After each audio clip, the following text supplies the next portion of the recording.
Hello learners, आपकी ma'am आ चुकी हैं अगेन सैम्पल पेपर लेके। इसमें अगेन हम 20 MCQs 20 within 20 minutes complete करने का ट्राई करेंगे। So this is a sample paper questions, it means these are very important question for your exam perspective. So let's start. Yes, try question number first. For what value of n 6 to the power n end with the digit 0? अच्छा, कोई भी number 0 से and होने के लिए 2 और 5 उसके factors होने चाहिए, ये हमें पता ही है। अच्छा, जब हम 6 का प्राइम फैक्टराइजेशन करेंगे तो 6 to the power n can be written as 2 की पावर n इंटू 3 की पावर n। यस और नो? यस। क्या इसमें आपको 5 इसका फैक्टर दिख रहा है? नहीं। तो क्या ये कभी भी 0 से एंड हो सकता है? नहीं। So we will write no such value of n exist for which the number will be end with 0। This is clear? Okay. The zeros of the quadratic polynomial, इसके हमें क्या बताने हैं? जीरोज बताने के लिए सबसे पहले हमें इसे फैक्टराइज करना पड़ेगा। तो हमें इक्वेशन दी है तो हम इसको स्टैंडर्ड फॉर्म में चेंज करेंगे। क्या हो जाएगा? 6x² minus 7x minus 3। ए क्या है? 6, सी क्या है? 3। तो ए सी कितना हो जाएगा? 18। मतलब हमें ऐसे दो नंबर सोचने हैं जिनको मल्टीप्लाई करें तो 18 आए और सी का साइन क्या है यहाँ पे? माइनस, और उन नंबर्स को माइनस करें तो 7 आए। Very good. What are those two number? Those two numbers are 9 and 2। yes or no? yes. so यहाँ से आप 3 from the first two terms you can take common 3x, inside a bracket you will have 2x minus 3 and from another two terms you will take 1 as common। तो इसके factors क्या आ गए? 2x minus 3 and 3x plus 1। तो यहाँ से x की value कितनी मिल गई? 3/2 और minus 1/3। Which option? 3/2? No, this is not 3/2 and minus, no, 3/2 and minus 1/3। it means option C is the correct answer। this is clear to you learners? okay, now see next question. the quadratic equation has two distinct, okay, nature of roots हम कैसे पता कर सकते हैं? yes, value of discriminant निकाल के। अगर discriminant की value, if value is d is greater or equal to 0, it means they have real and equal root। if the value of d is less than 0, okay, if the value of d is equal to 0, it means they have equal root। less than 0, no real root, and the d is greater than 0, it means distinct and real roots। This we already know. Okay, तो हमें क्या निकालना होगा इसके लिए? Discriminant. और discriminant क्या होता है? b² minus 4ac। तो हम इसकी वैल्यू निकालते हैं। b की जगह 5 है तो 5 का स्क्वायर 25 माइनस 4 इंटू a की जगह √2 है और c कितना है? -2। yes or no learners? yes। if you multiply these three terms it will be 25 plus 8√2। it means it is always positive। yes or no? yes, it is positive and the value of d is not equal to 0। it means this is the case d is greater than 0। d is greater than 0, it means the roots are real and distinct। yes or no? two equal root exists, wrong। no real root exists, wrong। two distinct real root exists, this is the correct option। yes or no learners? yes। okay, now try next question। yes learners, see this। okay, the linear equation is dependent। dependent means consisting a solution, means consistent system। तो उसमें से ऐसी कौन सी equation है जो ये दोनों मिलकर क्या बन जाए? डिपेंडेंट। तो हम सबसे पहले तो अपनी इक्वेशन, ओके, अगर मैं इसके नीचे लिखूँ 6x minus 5y is equal to 12, ratio is 1:3। The ratio is not equal, yes और no? And here the ratio is 1:3। तो यहाँ पे यूनिक सॉल्यूशन एग्जिस्ट कर सकता है, yes or no? because it is following the condition a1/a2 is not equal to b1/b2। this is the condition of unique solution। yes or no? yes। Second वाले का क्या है? -1/3 आएगा और फिर -1/3 आएगा और फिर 1/3 आएगा। नेचर कैसा है? ये कैसी है? लाइंस पैरेलल, तो ये कंसिस्टेंट नहीं होंगी। और इससे सॉल्व करें तो कितना आ जाएगा? 3। पहले ये वाली इक्वेशन रख रहे हैं, 3 एंड -3। तो मीन्स यहाँ पे भी लाइंस कैसी हैं? पैरेलल, तो ये भी सॉल्यूशन नहीं हो सकता। इसमें रख के देख लेते हैं। तो यहाँ से -3, यहाँ से भी -3 और यहाँ से भी -3 ratio. yes or no learners? -6 divided by 2 -3, 15 divided by -5 -3, -12 divided by 4 -3। मतलब यहाँ से क्या निकल कर आ रहा है? infinitely many solution। तो infinitely many solution means the system is completely dependent। here the system is dependent but only at single point। so which option is more correct? yes, the option number D। yes or no learners? you can do this। okay, now try next question।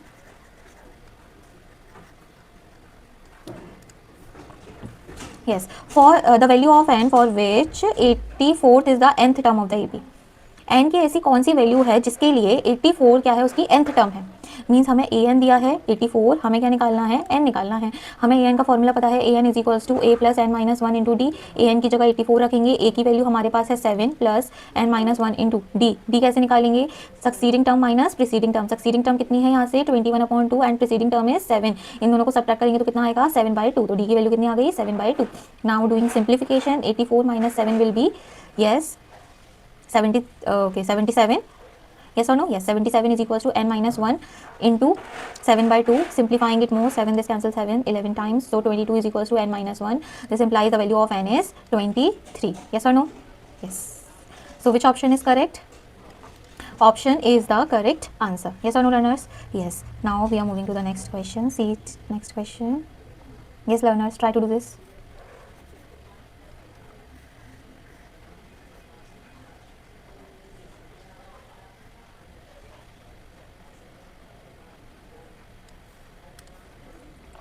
The median of a triangle intersect each other in the ratio 2:1. Okay, the median intersection point is called centroid, as we know, and each of the median intersect each other in the ratio 2:1. This we already know in the class. Okay. The coordinates of the point of intersection of the median. कैसे निकालते हैं coordinates of centroid? Yes, learners, मैंने आपको बताया है. Yes, x1 plus x2 plus x3 whole upon 3, comma y1 plus y2 plus y3 whole upon 3. हमें तीनों vertex के कोऑर्डिनेट दिए हैं, तो हम सेंट्रॉइड के कोऑर्डिनेट्स निकाल सकते हैं बाय यूजिंग दिस फॉर्मूला. तो x1 कितना है 3, x2 कितना है 2, x3 कितना है 8. इनको सॉल्व करेंगे 5 plus 0 plus 0 whole upon 3. It means 5 upon 3 or it will be 13 upon 3. Which option is correct? Yes, option number C is the correct answer. Yes or no, learners? Yes. Okay, read next question, learners. The distance between the points is 5 unit left to the origin. This is 5 units to the left of the origin. तो उसका coordinate कितना हो जाएगा 0, no, left of the origin. तो उसके coordinates क्या हो जाएंगे? The distance between the point 5 units left to the origin means उसके कोऑर्डिनेट हो जाएंगे -5, 0 and 3 units below the origin. 3 units below the origin means 0, -3. इन दोनों पॉइंट्स के बीच की डिस्टेंस निकालनी है. We will use the distance formula. क्या होता है x2 minus x1, so it will be 5 square plus 3 square. It is going to be 25 plus 9 means root 34. Yes or no, learners? Which option is correct? Yes, option is the correct answer. Getting it or not? Yes. Now read question number 8.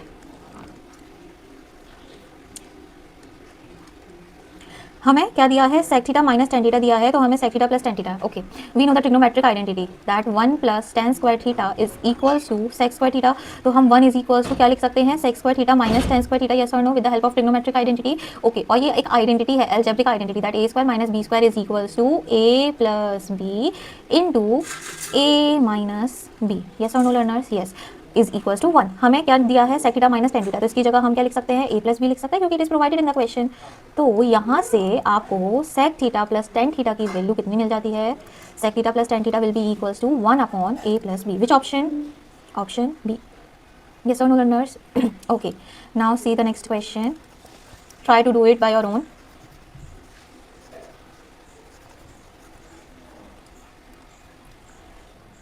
To sine square theta minus cos square theta is equals to 1. Okay, 2 sine square theta, okay, minus cos square theta is equals to 2. This is given in the question.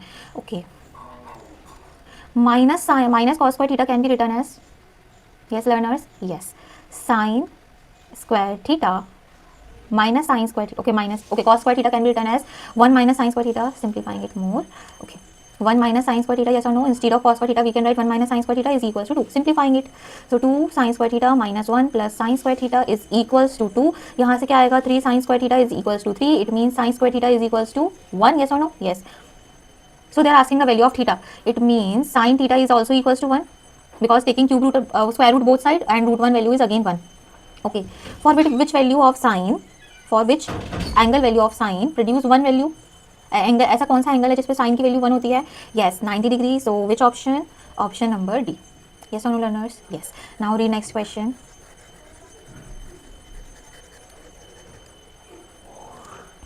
in the given figure DE parallel BC, this is given. Okay, AD हमें दिया है 3, AB हमें दिया है 7, तो BD हो जाएगा 4, तभी तो टोटल 7 होगा. और हमें AE दिया है 3.6, हमें क्या पूछा है? EC. This is the question of BPT. तो आप क्या लगाओगे? Relation that AD upon BD is equals to AE upon EC. With the help of basic proportionality theorem, you will get 3 upon 4 is equals to 3.6 upon x. Simplifying it, it will be 1.2. X is equals to 4.8. Yes or no, learners? Yes. Which option? Yes, option number A. Now read next question.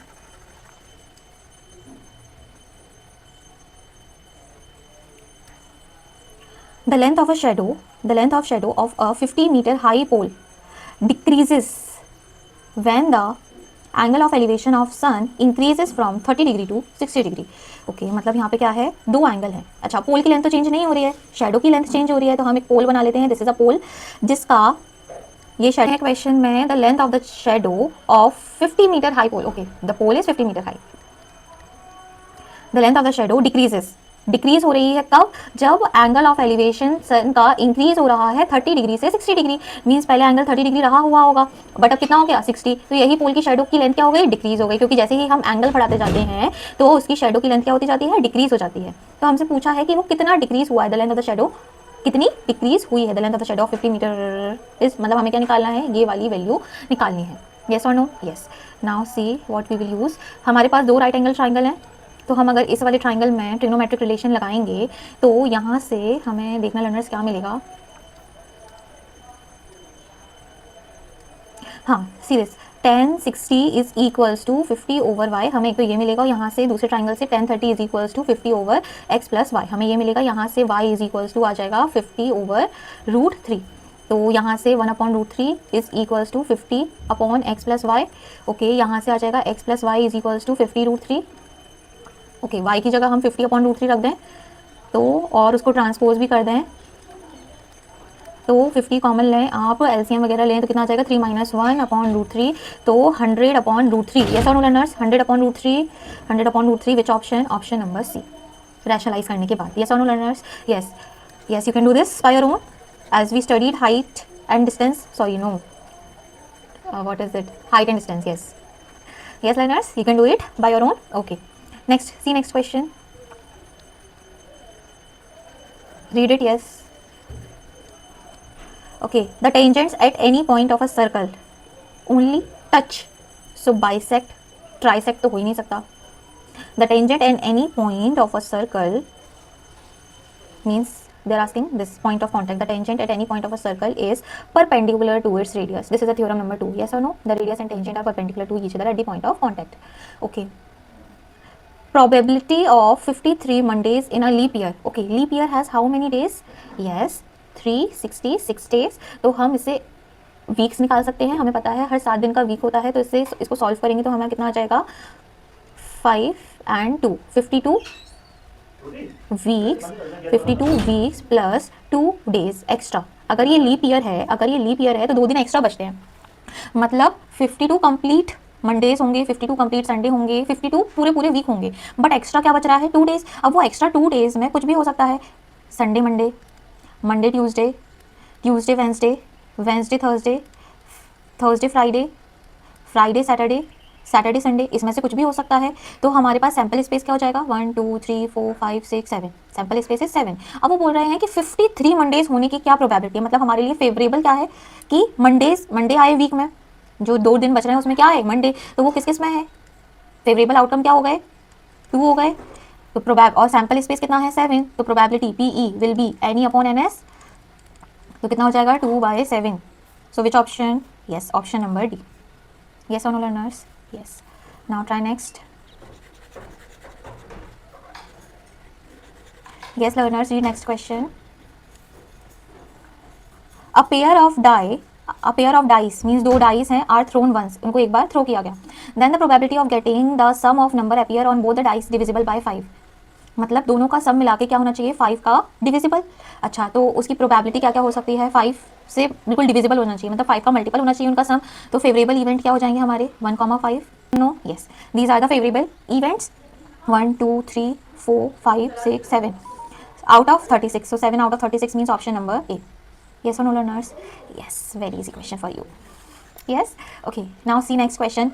In the formula for finding mean, x bar is given as this. Okay, this is the formula for assumed mean method. Yes or no? Yes, हमें पता है ये assumed mean है कि step deviation वाला method है। yes, step deviation का formula है, तो उसमें ui का हमें पता ही है, ui क्या होता है xi minus a upon h। तो बता दो भाई, ui इस पूछा है उनने, तो xi माइनस a कहाँ पे है, ये है option D. yes, now see next question.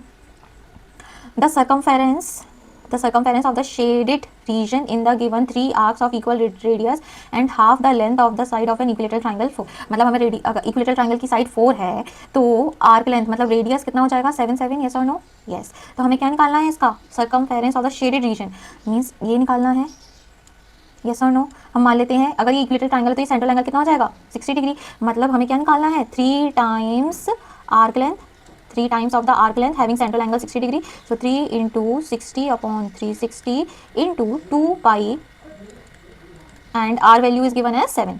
तो आप इसको सिंप्लीफाई करो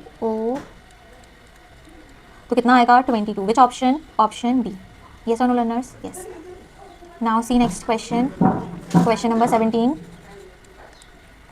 हमें क्या निकालना है? The area of shaded region. Area of shaded region कैसे निकाल सकते हैं? बड़े आर्क में, बड़े सेक्टर में से छोटे सेक्टर को माइनस कर लेंगे। यस और नो? यस। तो करें, लिखो area of big sector minus area of small sector gives us the shaded region area. Okay, area of big sector कैसे निकालेंगे? Theta, theta is same in both the sectors, तो theta upon 360 pi. Okay, pi is also common. Okay, what will be formula for area of sector theta upon 360 pi r square. For the bigger sector the radius is 14, so 14 square minus 7 square. Yes or no? Yes. Now this is an identity. Simplifying it, because we don't need to leave the answer in pi terms, so 1 by 12, pi value is 22 over 7. This is going to be 21 into 7 by algebraic expression identity, that a plus b a minus b. 7 is cancelling this 7 and this 6, and here it is 11. Option D. Yes or no learners? Yes, very easy question. Now the remaining 3 questions.